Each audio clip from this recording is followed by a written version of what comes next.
Bonsoir, merci à tous d'être venus pour écouter les nouveautés en matière d'acouphènes pulsatiles.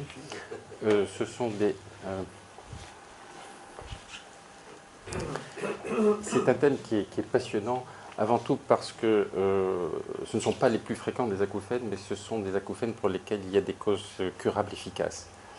Et donc, ça m'a fait revenir le fait de me pencher là-dessus. On en avait discuté avec Emmanuel Oudard il y a quelques mois. Le fait de me pencher là-dessus m'a fait retrouver des souvenirs datant de 30 ans. À l'époque, quand je commençais à prendre la neuroradiologie diagnostique et interventionnelle, c'était relativement simple. C'était pas compliqué l'acouphène. Il y avait un acouphène pulsatile, ça veut dire artériographie. Et artériographie, on cherchait une malformation vasculaire à haut débit. Voilà, vous en avez un exemple ici, c'est une fistule, donc une opacification de carotide externe avec des shunts, donc un hyperdébit. Le patient entend cet hyperdébit, et donc le traitement était simple, c'était une embolisation qui marchait, ou qui marchait pas très bien d'ailleurs, pas toujours bien.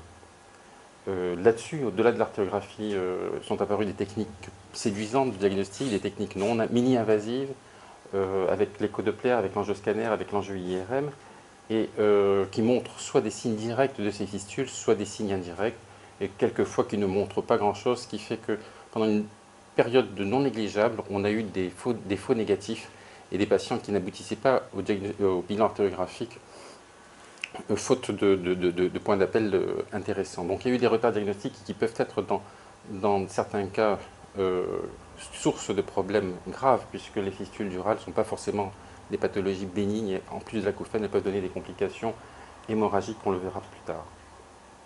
Et donc il y a eu les situations aussi où on trouvait une artériographie négative, pas de fistule, et on se disait, bon ben c'est un patient qui doit se baptiser, c'est un patient qui invente son bruit, et donc il n'y a pas de pathologie sous-jacente.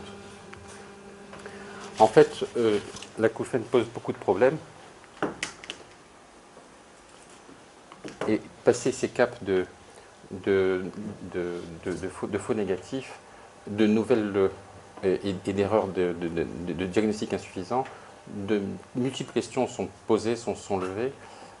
Sur le plan diagnostic, c'est quand y penser, comment les explorer, donc en optimisant donc l'exploitation de l'imagerie mini-invasive. Quand faut-il faire? Faut-il faire encore l'artériographie? Quand faut-il la faire? Faut-il la faire systématiquement? Et puis, sur le plan thérapeutique, c'est quand traiter et comment traiter.